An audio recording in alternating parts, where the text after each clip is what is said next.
Good afternoon, everybody. It is high noon. Welcome to LA2M. My name is Derek. Sorry, I'm a little distracted. We have cables, but we made it. We made it. You all made it. Thank you for coming out in the rain. And it's going to be a beautiful day. Hopefully we get a rainbow this afternoon. But my name is Derek Marmont, CEO of Inject Digital Marketing, and I'm up here with Stacy Collin of Dollar Bill Printing. And this is LA2M. And I'm wondering, how many of you are here for your first LA2M? Any first-time LA2Mers? Okay, a pretty good amount. Welcome, welcome everybody. We do meet every week, just so you know, so please come back. We're here on Wednesdays. We take off July and August. We're actually coming to the end of our season. But we've been doing this for 6 years now, 6 years. LA2M is a 501c3 nonprofit, so we're an educational nonprofit, and we hold educational programs. So we bring in smart speakers, usually have a good message. They come in, they teach you something for around 30 to 45 minutes, and you also get a chance to introduce yourself at the end of the program. So you can introduce yourself, and if you're looking for a job, if you have a job, if you have some news to share, you can do all that, and you can check it on the computer. Anyways, that's the format here. There's also LinkedIn, there's Facebook, there's Twitter. Follow us. The guys in the back should be tweeting, so follow along on Twitter and use the hashtag LA2M. And what else, Stacey? Sponsorship. We have sponsors. Okay, so LA2M is a non-profit. So we do a couple things. It's free to come here. We do pass the hat. Okay, we pass the hat, and this is how we fund ourselves. Okay, so if you want to throw a few bucks in the hat, that will help support us. We have hard costs. It's quite involved running a weekly program every week. So we pass the hat. Stacey will pass that. Stacey, our treasurer. We also have sponsors, and this month it's Jordan from Dexter Builders. Jordan, you back there? Yeah. You want to say a few words about Dexter Builders?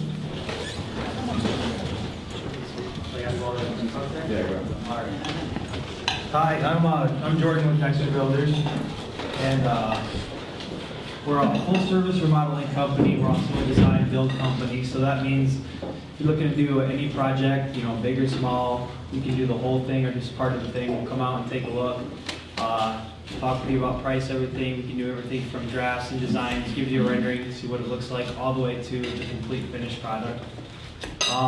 So, like I said, anything you guys think you might need done, patios, roofs, a bump out addition, or maybe a whole entire home if you're feeling feisty, we can help you out with that. One last thing, we're having a get together at our office, Dexter Builders, 8822 Jackson Road. I got flyers in the back, but it's free lunch. It's anywhere from 4 o'clock to 7 o'clock, free drinks as well. It's also a fundraiser for Pat Conlon. He's running for Circuit County Judge. It's a fundraiser for him. You don't have to give any money if you want, but it's also a chance to come out and you can see our showroom. It's actually a one-story house. We remodeled into a two-story house, and we have a full redone basement, bathrooms, kitchen, everything. So it actually gives you a chance to see some of the work firsthand. Thank you, Jordan, for being a sponsor. We appreciate it. Sponsors like Dexter Builders really help keep the organization running. Speaking of sponsors, Bank Van Arbor bought us a bunch of shirts, and we're going to give one to Terry. Normally our photographer's here to take a picture, but we'll just hand it to you since we're a photographer. For sleeping or working out, Thank you. taking a jog. Very nice. Yeah, it's good for running, anything, concerts. So anyways, that's the t-shirt for Terry. But what else? We're about to get started. So I'm going to introduce the speaker. Sorry, I'm just a little flustered today. It feels like this late start. It feels like we've had technical problems lately with cords and everything, so, but we're okay. I'm okay. And you're okay too. And today I think you're going to learn something brilliant. We have a great speaker up here. He's been involved in some really cool companies.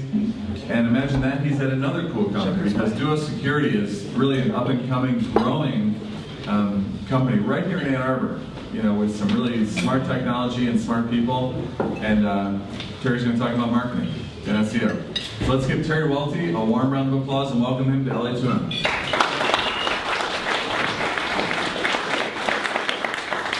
Well, good afternoon, or I guess I should say thanks for coming out on a rainy day. I myself was kind of scrambling this morning. It's one of those things I have to remind myself to not do a speaking engagement on the same day I have a board meeting. But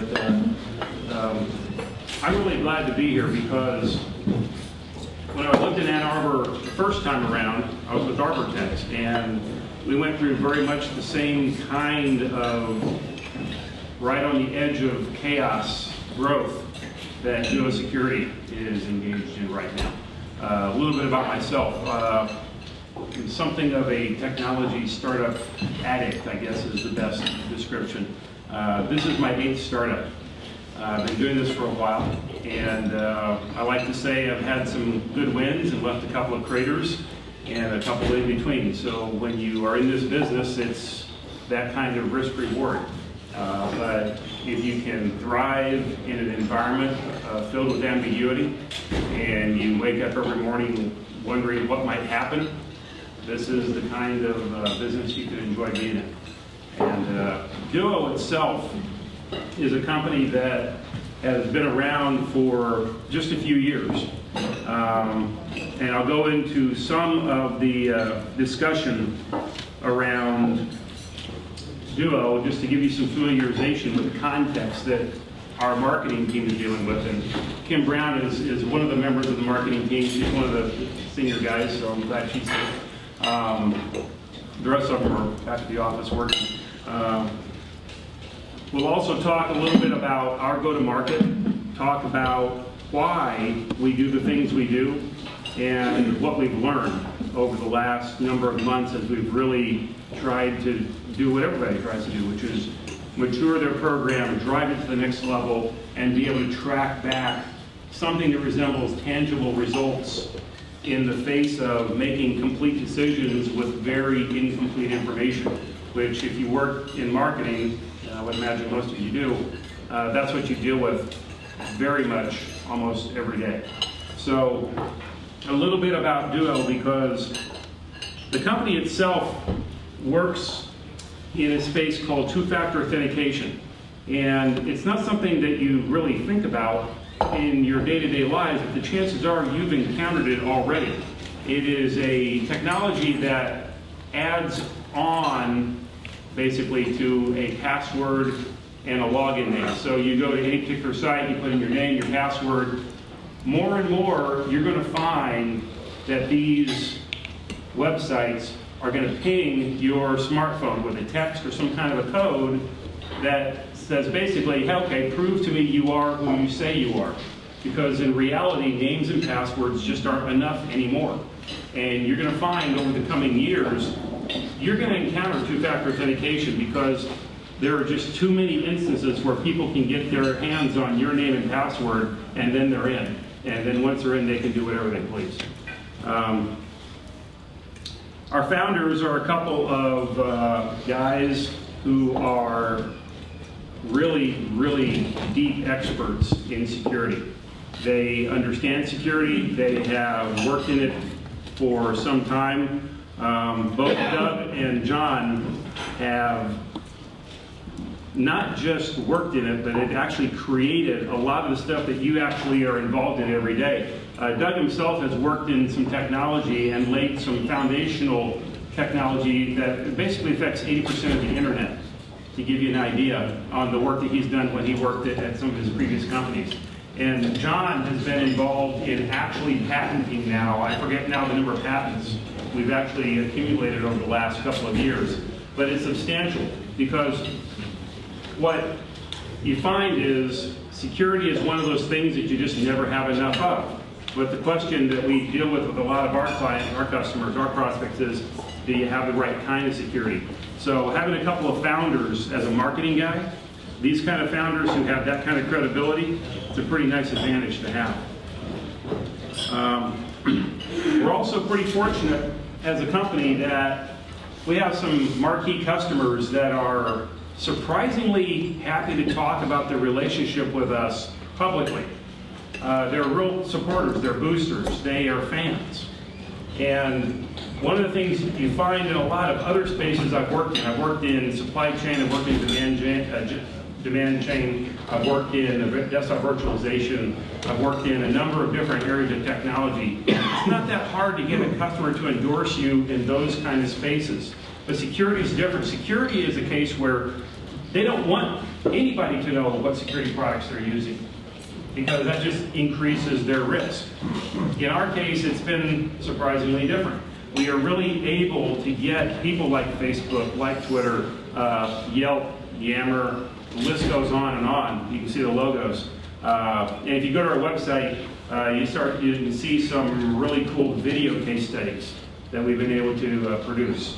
And we've got some customers who really support us, and that's a huge advantage, especially when it comes to, of course, what we're all here for is closing more deals. So to talk about two-factor authentication, just for a couple of minutes, it's important for you to understand the context. You've almost certainly at some point read over the last number of months about, like for example, the Target breach, the Neiman Marcus breach. There is almost every week a breach of some large name company. And like our security guys, our security researchers will tell you, there's two kinds of companies. Those who have been breached and know it, and those who have been breached and don't know it. So most of the time, these breaches come to light well after the fact. And it can be after the fact, both in terms of when the company found out they were breached and when they finally felt like they had to announce it and deal with it publicly. Those are often two very different timelines. So by the time you hear about these breaches publicly, chances are they've been going on for any number of weeks or months. And any remediation that they may have tried to do or encourage their users to do, of course, is well out of the barn by then. And why two-factor is growing in market adoption is because all breaches have to do with stolen credentials. So two-factor can alleviate the vast majority of those kind of stolen credentials. Talked about this, talked about stolen credentials, talked about why accounts and why networks get breached. When it comes to dealing with what we're trying to sell, our technology, and it's a SaaS-based product, it's a cloud security-based product, which makes it highly scalable. The important thing to understand is that we are not putting companies through a great deal of pain, a great deal of effort, a great deal of how do you deploy this across thousands of customers. One of our customers literally told us that he put everything in place, clicked a few buttons, hit send, and went and had a beer and nobody called him. And to an IT guy, that was victory. So it gives you an idea. When you're using two-factor authentication, and I'll just give you a quick rundown of this just so you understand, it literally has to do with a smartphone like this, and almost everybody has one anymore, and it's literally an app. And all it does is communicate, say all it does, it's extremely sophisticated, but all it really does from a user standpoint is you hit this little button and a 6-digit code pops up. And you put that 6-digit code in and it tells the network you are the guy logging in because you have this phone and it's verifying that it's not somebody in Russia or China or God knows where else that's trying to hack into your network. That's the 30-second explanation. And that's effectively what I just showed you. Now, who buys this stuff? That's when you start getting into the marketing discussion here. When I'm looking at a market, when I'm looking at how do you really drive a program, the number one thing it starts with is the customer. Who are they? What's important to them? Why do they do what they do? What problems are they trying to solve? And of course, then from my standpoint, how do we get in front of these guys? So understanding who they are is paramount. We really have done some pretty good research here, and we understand our pyramid pretty well.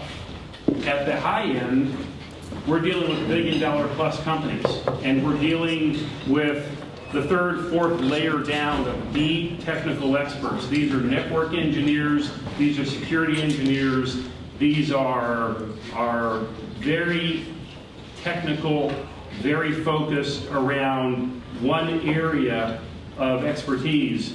When you're talking about billion-dollar-plus enterprises, they will have dozens, if not hundreds of guys in their IT department And you can be in a situation where you might have 3 or 4 guys whose sole job is to deal with VPN network security access for their entire employee base. When you're dealing with a $10 million company, you might have an IT admin, you might have a CIO, you might have a technology VP, you might have 3 or 4 guys that deal with everything, and security is just one part of their job.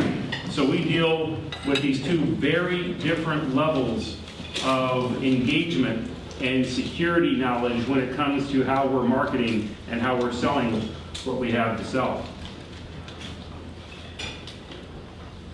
So our go-to-market. If you go to our website, you'll see that we really try to keep it simple. If there's one thing that I've learned over time is that simple sells. Complexity doesn't. Many technology companies will try to tell you everything all at once. They'll throw a wall of words at you. They don't want to leave anything out. And what you'll find when you're engaged in this kind of marketing is you really need to think about what's the one thing that you want to impress upon people and tear everything else away from that. It's very counterintuitive sometimes to some people who don't work in marketing. But if you try to tell somebody everything, you will really tell them nothing. Tell them one thing. And that's really what we do here. We focus on what's that one thing. And what we've learned in talking to our prospects and talking to our customers and the kind of research that we've done is this particular technology really comes down to not only does it work, that's almost taken as a given, but is it easy to deploy, is it easy to use, and is it easy for the IT guy to manage? Because the one thing that an IT guy will tell you is not only are they under budget pressure routinely, but they are asked to do more and more with less and less, which is a common theme I think a lot of technology companies are dealing with. So when you're talking to an IT guy, if your technology is difficult to deploy and his internal customers, that company's employees, are going to be complaining to him about why is this so hard to use and why is this so hard to deploy and oh, I lost my phone, now I've got to get new tokens and all those kind of technical issues that come up. When you are talking to that IT guy, they will value easy over just about any other attribute as long as it works. And we've learned this over time. So we've wrapped our brand around this. We have wrapped our go-to-market around this. We're using it as a clear differentiator. And what tells us that it's working is not only the traction we're getting on our website. I'll take you through some of our metrics to give you an idea of how we actually measure this. But what tells us not only is it working, but we're seeing practically every one of our competitors moving over to an easy message. Because we've been out in front of this. So when you are dealing with the kind of issues that you're dealing with, and you've got a lot of folks in your companies who have a lot of suggestions about all the stuff you need to say, remember, it's not everything you say, it's one thing you say. What's that one thing? If you don't boil it down, you won't penetrate the market. It won't happen. So I covered up some of the metrics here, but I wanted to give you guys some indication of what we are seeing in our go-to-market over the last couple of quarters. From our Q4 on the far left of this chart to present time on the far right of the chart, we've basically grown our web traffic a little bit over 50% in 6 months. And the way we've done this, I'll take you through some of the tactics that we're employing here, but ours is very, very much a reach and awareness strategy. We are in an emerging market. And we're in a situation where our research tells us that roughly 75% of our addressable market has never heard of us. And this is even with us being #1 in organic search rankings. This is a market where new people are coming into it every week. The market adoption trend on the previous slide you might have seen, Forrester is telling us that market adoption of two-factor authentication is going to move from 10% to 30% in the next 2 years. So that is a massive number of greenfield adopters who are doing their first toe in the water, they're doing their first research, they're taking their first look at how might we use this stuff. And so they are, as IT guys tend to be, taking their time, doing their research, looking online, and talking to vendors. So we are constantly figuring out new ways to appear where these guys are looking. And that's really what this is all about. It's not just hoping that your organics are great and they'll eventually find you because you've got the best technology in the world. Let me tell you, I've never once seen the best technology win. This may be the first time. I'm counting on it, but I can tell you, we have the best technology. Best technology rarely wins. It's the best go-to-market. It's the best execution. It's the best focus. It's the best team. And if you happen to have pretty good technology, great. But I've seen too many guys build great stuff and they go, oh, everyone will find it. No, it doesn't work that way. So, as I talked about organics, you'll have a lot of discussions with folks who will say, oh, just make sure your SEO is great and all will be well. Well, that's not really true. You've got to go find where your targets are looking, and you've actually got to go hit them with material, with content, with messaging, and make sure that you give yourself every opportunity for them to find you. And there's a lot of different ways that you can do this. And certainly in our equation, organics are a big deal. It's still our #1 contributor. But as you saw in our web traffic from Q4, the way we grew our web traffic 50% over these last 2 quarters, the actual share of organic results in our web traffic has decreased from almost 50% to about 1/3. In the same time frame, our web traffic has increased 50%. So what does that tell you? We're not relying upon organics to drive, because it's an artificial growth in our web traffic using a lot of other tactics to increase the people coming to our site. Now, one of the things that we look at as well is Google Trends. If you are relying heavily on SEO, what you should know is how to use Google Trends. You should know your top 4 or 5 keywords or search terms. You should go on Google Trends and say, all right, what are the search trends that I'm betting my marketing effort on? And from our standpoint, I can tell you that this chart isn't completely up to date, and that's on purpose, because what I'm seeing over the last 2 months is a huge spike in April and then a huge valley in May. And I can correlate directly our weekly trial signups on our website right to that. But yet, my business leads are going slow and steady up and to the right. So what kind of conclusion do you draw from that, right? And you have to look at this data and you go, all right, so if my signups are sensitive to organic searches, but my business signups and the companies I really want to go after that are paying the majority of my bills are not, then maybe I should be deploying some other tactics to make sure I stay on the radar of these guys, because maybe they're not as actively engaged, or maybe they're not quite out in front of this trend, or maybe I need to go figure out a way to get in front of them in places they haven't thought about this yet. Maybe there's different ways I've got to find other than just sitting there and waiting for them to find me. And that's part of what our effort is. So when you get into search, people will talk a lot about SEO, and they'll talk a lot about pay-per-click. We tend to talk more in terms of paid search, because there's a lot of other tactics that you can deploy beyond simply pay-per-click.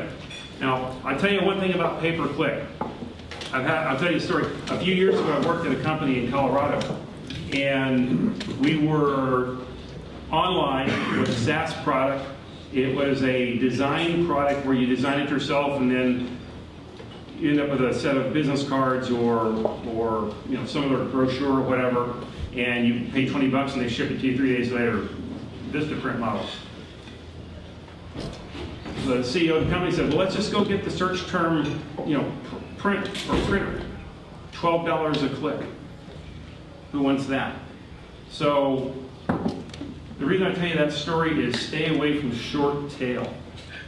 Focus on long tail. The longer tail, the better. The more specific the search term, the better. The more narrow focus, the better. And I'll go into this and tell you why, because one thing, it costs a hell of a lot less. Two, it tends to get you a lot better prospects because they're looking for exactly what you're trying to put in front of them.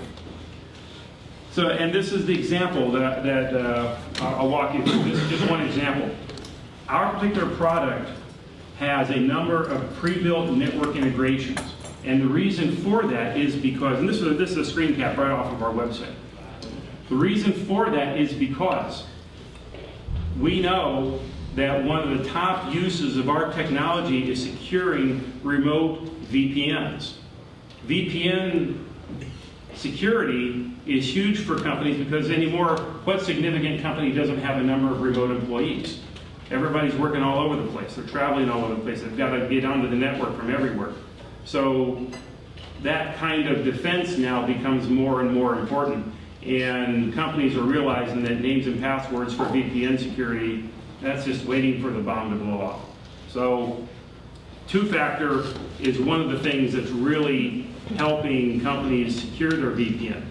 Our ability to, out of the box, literally, allow a company to plug right into Juniper or Cisco or Citrix or any one of these other networks that we have integrations pre-built with is huge for an IT guy because that means they don't have to do a lot, which again comes back to make it easy for me. So we started experimenting with this. We said, all right, well, let's just not focus just on two-factor. Let's focus on keywords like Juniper network security or Juniper VPN security or other terms, 4, 5, 6 words directly related to the kinds of things those guys would search on. And what do you know? We ran some basic ads and we put together this kind of material, landing page, display, nothing fancy. In just a couple of months, we picked up about 70 leads. And they were quality and they were cheap. I think it cost us just a few $100s. And so now we're literally cookie cuttering this type of approach across every single one of our integrations. Because in and of themselves, you go, well, that's hardly worth the effort. Why would you bother with just, 70 leads? Well, what we're finding in trying to grow our web traffic, which relates directly to our sign-up, our trial sign-ups, is that you can't just do one broad brush market approach. It will be relevant, compelling, and interesting to almost no one because it's not specific enough. What our online marketing allows us to do is get extremely focused, just very, very narrow. It's almost like 1,000 slices lined up, and then that's how you grow your aggregate volume. So we're starting to employ this kind of tactic, and as Kim will tell you, it's extremely time consuming. But it's the best way we have found so far to hit our prospects with something that's very, very focused on what they're interested in. And that the compelling aspect of that we're finding is almost invaluable because, as I'm sure you all know, when you go online, there's just noise, noise, noise. And so how do you break through that? A peanut butter approach where one message fits all online when you're shooting bullets at targets, very difficult to expect a lot of success there. So you can see how this has worked out. This is just one particular report that we looked at. The data on this one is really interesting. Just in this one particular time period, 49 conversions, which surprised us completely. We thought we would just test this and see nothing in it, and it's worked very well. And I think over the last couple of months, we've seen another 30 or 40. And the cost is again, relatively low. There's another thing that we rely upon in finding ways to drive traffic beyond organics, and that is subject matter expert blog sites. One of the things we're starting to see, at least in our space, and we think this is a dynamic that's going on in a lot of other technology spaces, is the evolution of sort of the cottage industry blogger. The guy who has his own little following of 5, 6, 7, 10,000 guys on Twitter, has his own particular point of view, does reviews, does analysis, spouts off opinions. They speak more and more at trade shows. You're seeing this whole growth, and especially in the deeper technical areas. And so a lot of these guys aren't that expensive to advertise on their site. And we pick out 6, 7, 8 guys, and we're going to continue to grow this because for $500 here, $1,000 there, you're harvesting additional traffic that is very, very hyper-focused, very deep technical focus in areas that will get you in front of people who otherwise you might not get in front of. So again, it's 1,000 slices between the online hyper-focused keyword, and then you stack on top of that traffic you're going to get from subject matter expert blog sites. For example, here's a couple. Krebs Security is one that we're seeing good referral traffic from. Another one is Security Ledger, and there's God knows how many more. You could spend a lot of money if you wanted to. We choose not to, but we also are believing that this is growing our traffic, and we're seeing direct results. I don't know how many of y'all play around in Google Analytics. If you're engaged in any kind of online marketing, it's something you should become more and more familiar with. And Google Analytics is really doing a good job of providing not only traffic analysis, but good referral analysis. It's getting a lot better just in the last 6 months. And this is something that, from an online standpoint, you go, well, why would you be talking about email? And why would you be talking about databases? Well, we were originally just counting on email in our database marketing effort as almost exclusively a demand generation effort. But what we have seen is whenever we're engaged in high volume outbound email activity that's focused on certain segments that we can focus a database on, we're seeing 15 to 20% pop in our web traffic. It's almost a direct correlation, and it's happening routinely for us. And we think that's something that's almost a full circle back to old style enterprise marketing in a way. We are finding that you still have to be very relevant, has to be compelling material, has to be interesting. The thing about email marketing that's a little bit challenging is it's a little bit like two bullets meeting in midair as far as timing. So the disadvantage of email is that you've got to hit them at the right time. But if you're hitting large numbers, it can still pay off for you very well. The interesting thing about email is we are using live database subscriptions. We're not buying lists, we're growing our own database, and then we are actually working with vendors who have 95% plus active databases. Almost anybody who works in marketing has gotten a call from a cold list vendor. I've never seen success with those. I don't think that they're all that valuable, and you can spend a lot of money buying lists. I get calls every day. Here's a list of Juniper customers. Here's a list of Cisco customers. Here's a list of Citrix customers. Half of them, day one, are out of date. And the other half aren't interested and they aren't subscribed to take email from you anyways. This is one particular email campaign that we have been deploying. And I don't know if you can read it very well, but it's focused on retail. If there's one thing that you can count on in technology, it's going after those particular segments that are engaged in dealing with government mandates. They've got to do something. And there's a particular piece of technology, a mandate for a term called PCI. It's PCI compliance in the retail space. So if any of you all work in retail, you're probably familiar with this. They've got to use two-factor as a security capability in PCI compliance. So for us, retail is an area that we focus on quite a bit. So we tie a lot of our online search into that. We tie a lot of our keyword display into that. And then we tie a lot of our email into that. And we can track pretty well when we are running email and when we're focused on hitting those databases that are retail focused, we can see increases in our search activity around that at pretty much the same time. So more and more we're finding that it isn't just one thing you do against a certain segment. It's everything you do against that segment. It's a direct relationship to hitting that target of individuals at something close to the same time with a number of different things.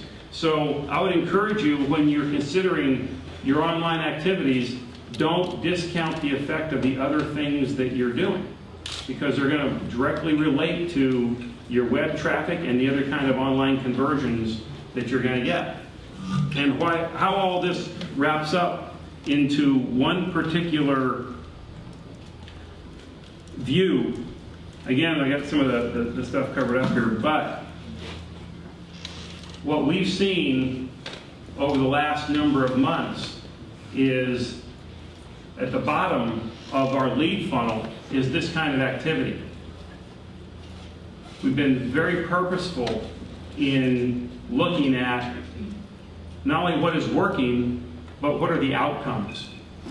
When you're engaged in marketing, at least from my standpoint, what you can find is you can get a lot of different things going. You can get a lot of projects going. You can get a lot of activity moving. You have a lot of people running around in circles. What's going out the door? What's actually being seen by your prospects? What's actually being presented to the market? And work back from that. And as a team, I think we've done a pretty good job of that. And as a company, I think we've done a pretty good job of that. And these are the kind of results that we've been able to create as a result of staying focused on what's going out the door. And looking at it from the customers and prospects' point of view of what's interesting, what's relevant, what's compelling to them, we've been able to generate these kind of results using those kind of tactics. So that's the story for today. What kind of questions can I answer for you? What would somebody like to know? Yeah.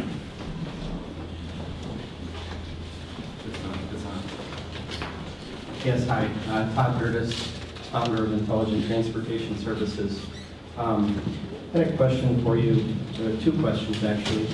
The first one is, what type of budget are you guys doing on a monthly basis for these services that you guys have employed?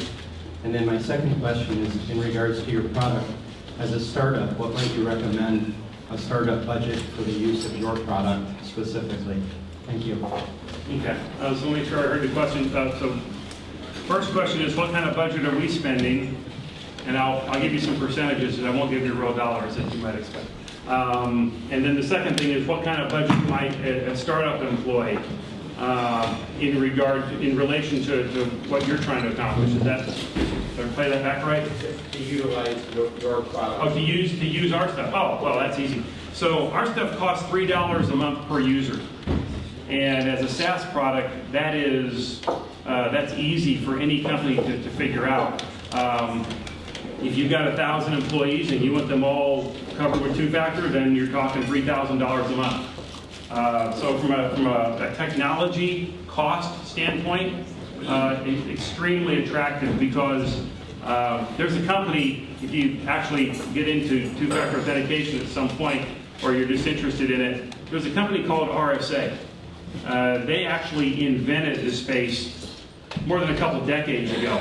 But they invented it using proprietary hardware, proprietary software, proprietary platforms, and other aspects that were all extremely expensive, not only to deploy, but also to manage. Which means, literally, the only people that were using RSA for many years were the either government agencies or corporations that had secrets and knowledge that were valuable enough to spend whatever it took to protect them. The invention of SaaS-based cloud security has literally opened the doors for two-factor authentication to the other 99%. That's literally what this has been about. So as a cost basis, we can walk in the door and go, well, here you go. $3 per user per month versus, an RSA offering that could be 100, 200, 500, who knows what per year. It could be anything. Depends on their circumstance and all the back end stuff they have to do across their network. So that is an easy sell for us.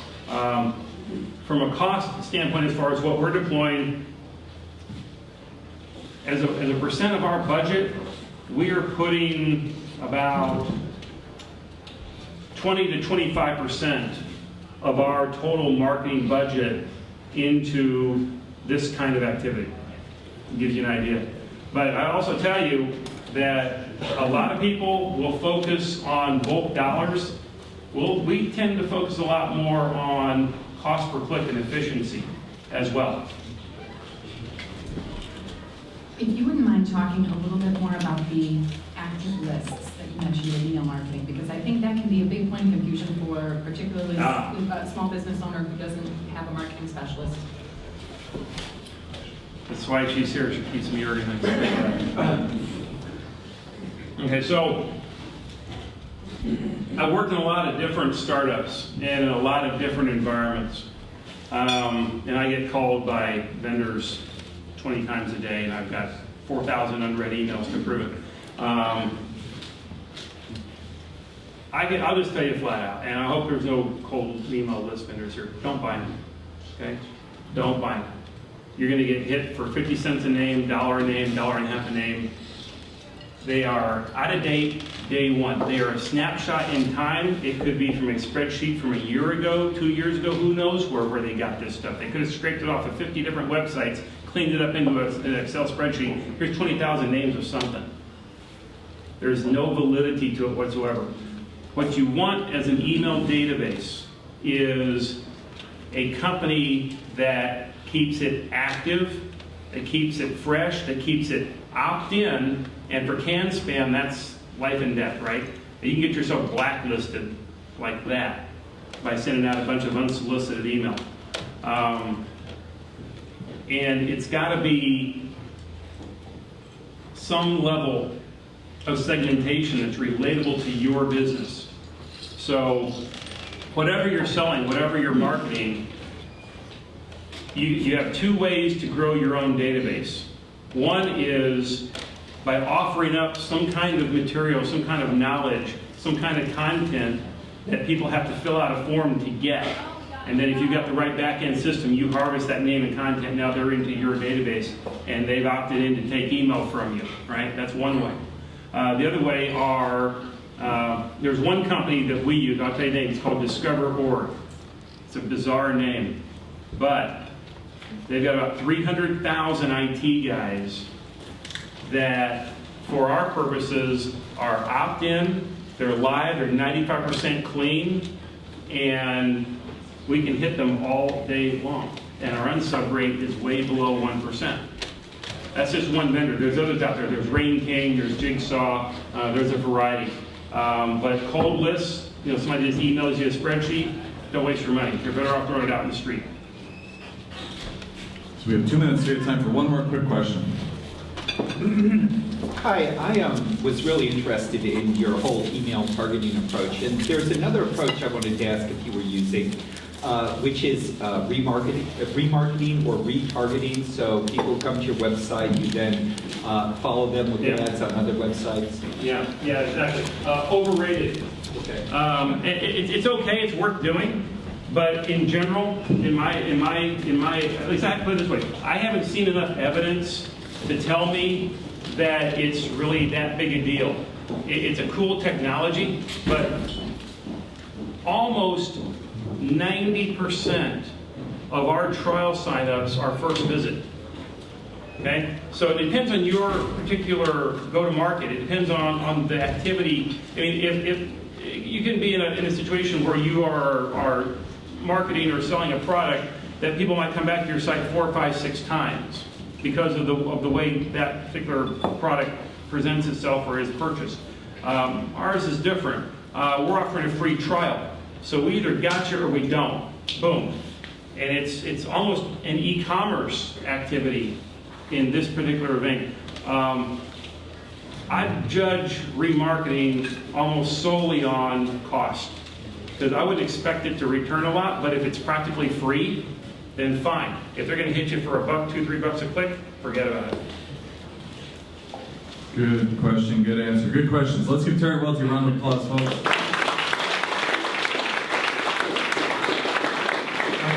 Excellent talk. Good stuff, loved it. Who liked it? Who loved the talk? Good stuff? Okay, good. See, we all learned something. All right. So now we get to go around the room and introduce ourselves. And we're going to start on this side of the room today. Just please, we have 15 minutes to do this, so keep that in mind, and just your name, rank, serial number, and then pass the mic to your friend. We ask that you do stand up and project when you do it. And Mary Lou, you want to start? Hi, I'm Mary Lou. I'm with LA2M. We are in the process of putting together our speaker list for our next season, so if you had suggest someone, I'd be happy to talk to you about that. I also am a freelance online content writer, and if you need those services, please let me know. Thanks. I'm Lauren Kingsley. My industry is... What's her name? No, wait. I'm in the fly fishing industry. I have an online e-commerce site that I've had since 2004, and I just opened a shop in Dexter. So I have these 2 platforms, and I'm trying to survive in retail. Oh, God.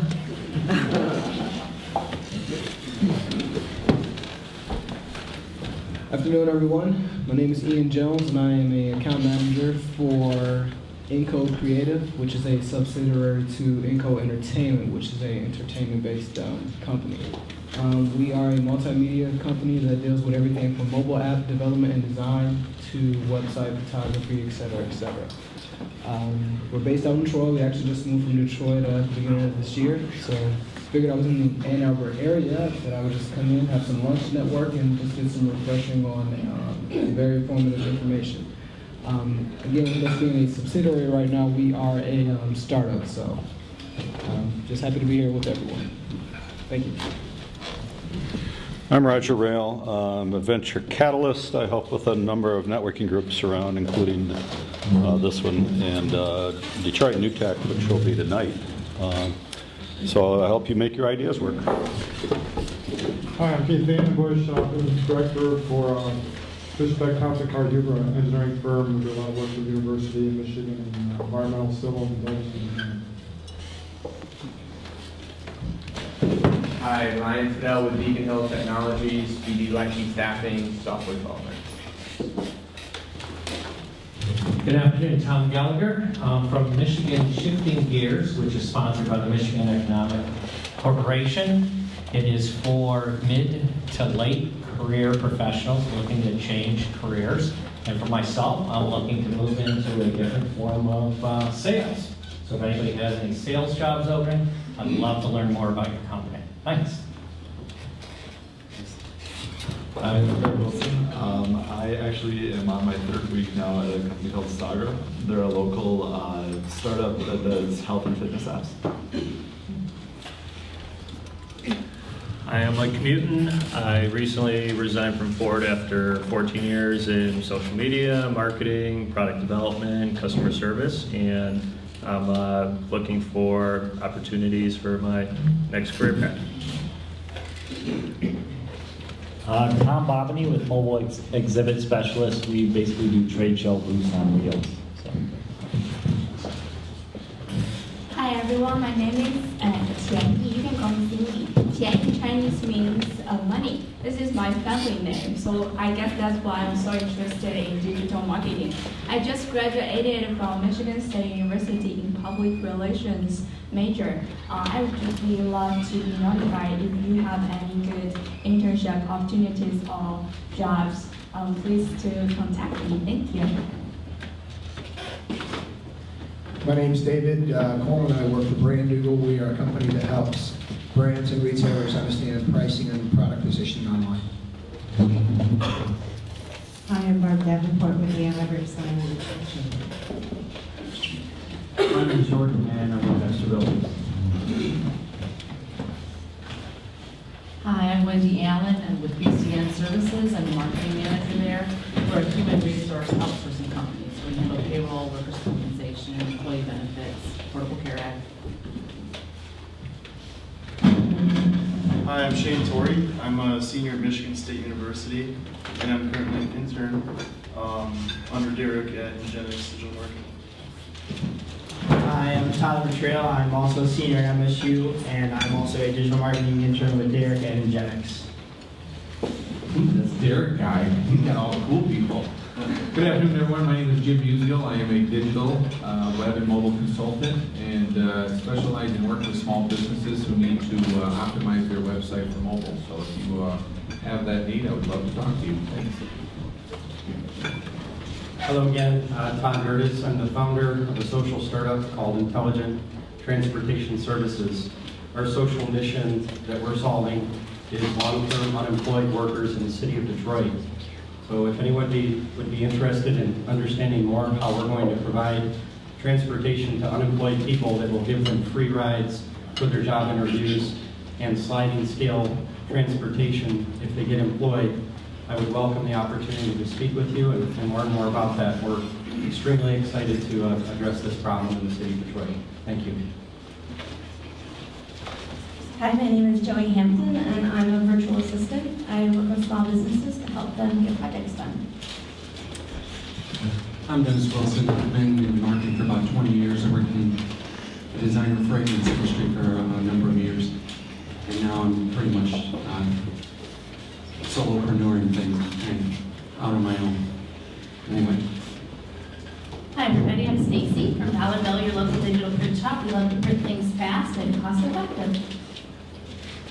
Hi, I'm Alvin Dollywood. I'm a student at Eastern Michigan University. I'm a student of Bud Gibson's search marketing program at Eastern Michigan University, and I am currently interested in internships and search marketing.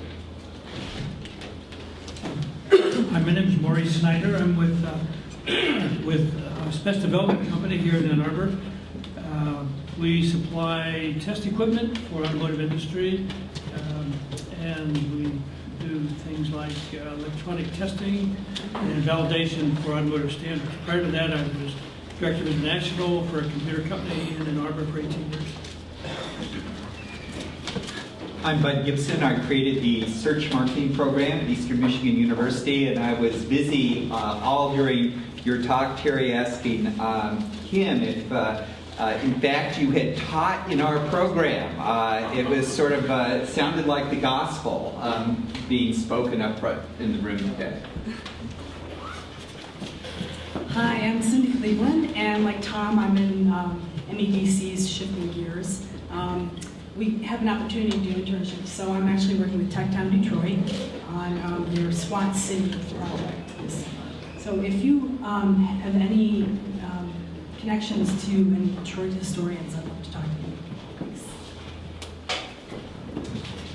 Hi, my name is Josh Conroy. I'm Eastern alumni. I'm a former student of Bud's. I graduated as search marketing practicum and did my undergrad research with him. I am a digital marketing consultant. I'll save you the spiel, but if it's digital and it's marketing, I can probably help you out with it. Come talk to me if you'd like. Thank you. Hi, I'm Kim Brown. I'm a marketing manager at Duo, same company that the speaker today is from.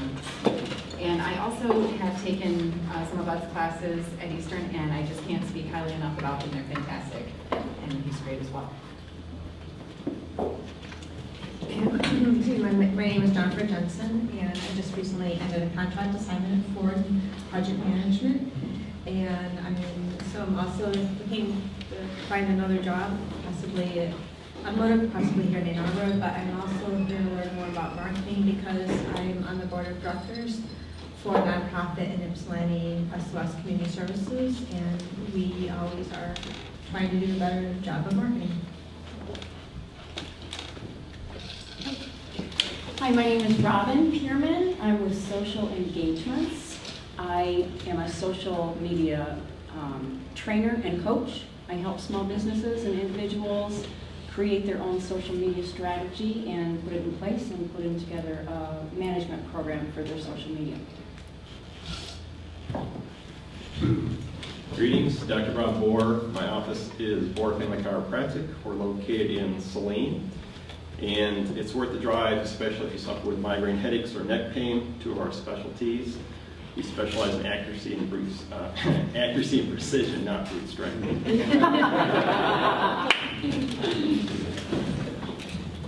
Hi, I'm Catherine Thursday. I'm a local artist and designer, and I own a small shop across the street called Red Shoes. Last but not least, I guess, my name is Mike Bella. I'm a freelance content professional, written locally for allmusic.com, which is now Welty. Arts, entertainment, sports, those are my specialties. Pleased to be here. Hi, I'm Harry Sherline from Frognet Studios. I'm a commercial editorial and portrait photographer. Life has been crazy between track and field and golf the last couple of weeks. I just got up the last 2 weeks. LA2M pictures up on Group's Facebook page. These ones will go up hopefully soon because I have another crazy weekend. And hopefully I'll make it to the next one. I got in here late. I have to shoot immediately after the meeting next week. So, yeah, right. All right. Good job, everyone. That was a really good introduction. We forgot one guy back. I'm going to run the mic back. We don't want to forget him. There you go.